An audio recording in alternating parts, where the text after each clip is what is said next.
Olá, eu me chamo Maurício de Souza Alves, estou cursando o sexto semestre de Pedagogia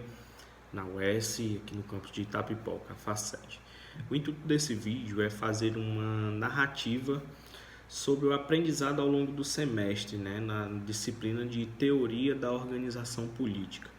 A questão orientadora que nos leva a fazer esse vídeo é a organização política da classe trabalhadora e a sua emancipação. Bom, ao longo do semestre a gente estudou alguns temas relacionados a essa questão orientadora que eu acabei de citar, que vale ser ressaltado neste vídeo, Uma das primeiras obras que a gente estudou foi o Prefácio 1859, uma obra muito importante escrita por Karl Marx, onde a partir daí nós vamos ter uma ideia sobre tudo aquilo que Marx ele toma na sua obra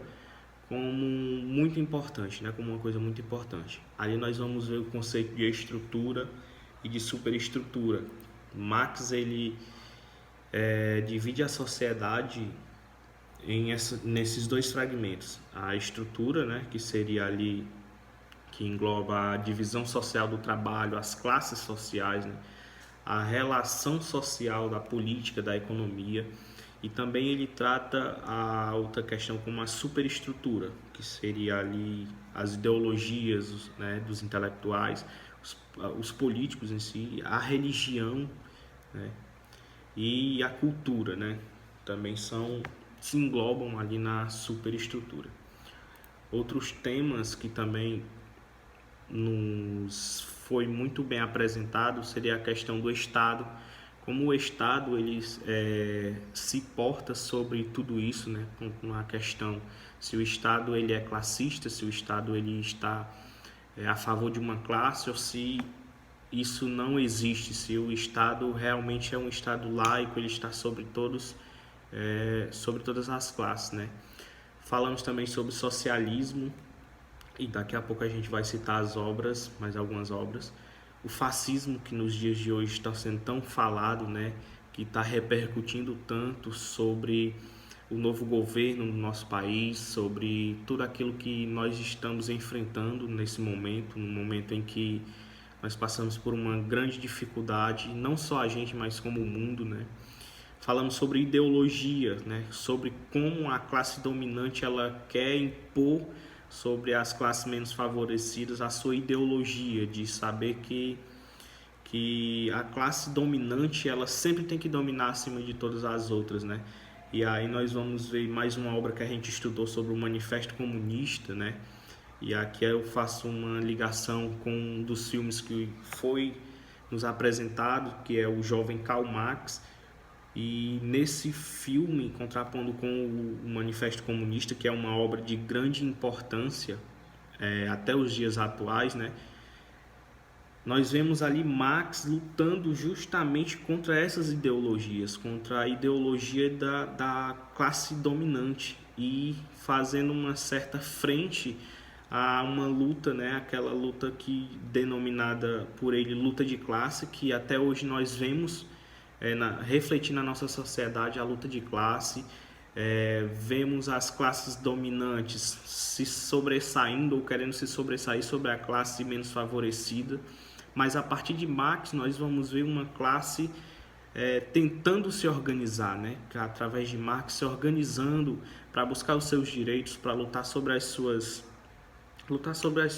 seus direitos, na verdade, tentando de toda forma ter algum modo de buscar não ser tão oprimida, de buscar não ser tão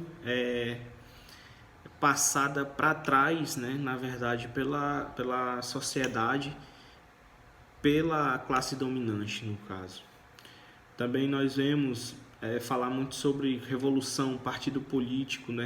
forma intelectual e moral, a grande política, a pequena política. E dentro de todas essas obras que nós estudamos, todos esses temas são muito claros à nossa vista. Nós vivemos em uma sociedade em que a grande maioria ela não tem o conhecimento de tudo isso que eu acabei de citar. A população hoje vive em um estado que ela é mais influenciada pela mídia do que por teorias que levam o homem a ver como está sendo a nossa política, como está sendo o nosso estado, como o estado tem se portado diante de tudo isso, né? Então, são obras como o Manifesto Comunista, como o Prefácio, né, que nos levam a ver as coisas de um modo diferente. Outra obra que merece um destaque, né, da obra Cadernos do Cárcere, de Antônio Gramsci, né, é o Caderno 13, que a gente estudou. Foi muito boa a leitura desse texto. Nós vamos ver ali ele se organizando em meio a um ambiente totalmente desfavorecido, onde ele vai ser preso, né? Vai ser preso, e mesmo assim ele consegue escrever todas essas obras, ele consegue ali com outros presos políticos se articular e articular algum movimento, né, em relação a isso, embora as condições a que ele estava exposto não eram favorecidas, até porque ele estava sendo mantido em cárcere, mas usando a inteligência ele consegue, né, de certa forma, escrever as suas obras, escrever ali uma grande obra que ficou, né, para as futuras gerações, que é os Cadernos do Cárcere. Se eu não me engano são 29, né, mas nós estudamos a fundo mesmo o Caderno 13. E para contribuir ainda mais com essa leitura, nós vemos o filme, né, Os Dias de Cárcere, que ali ele vai relatar toda a trajetória de como ele conseguiu, né, mesmo sendo preso, conseguiu que essas cartas, através da sua cunhada, fossem repassadas, conseguiu orientar e conseguiu mover ali as suas peças no partido, né, onde ele estava saindo de um partido, né, e conversando ali com os outros presos políticos, estava se articulando, né, articulando e não deixando que aquela sociedade, aquela classe dominante fosse simplesmente vencer naquele momento em que ele estava preso, né? Então, todas essas obras aqui citadas foram de grande importância, né, para o nosso aprendizado, para a gente ver como a superestrutura ela quer dominar, na verdade, a sociedade, como a classe dominante ela vem apenas buscar os seus interesses, sem olhar para os outros, sem olhar para as classes menos favorecidas. Vemos também a relação, né, como a gente citou na luta de classe. Vemos também as lutas de classe, a classe dominante sendo servida pela classe desfavorecida, a classe dos trabalhadores. E aí nós vamos ver a relação de trabalho entre essas classes, né? Como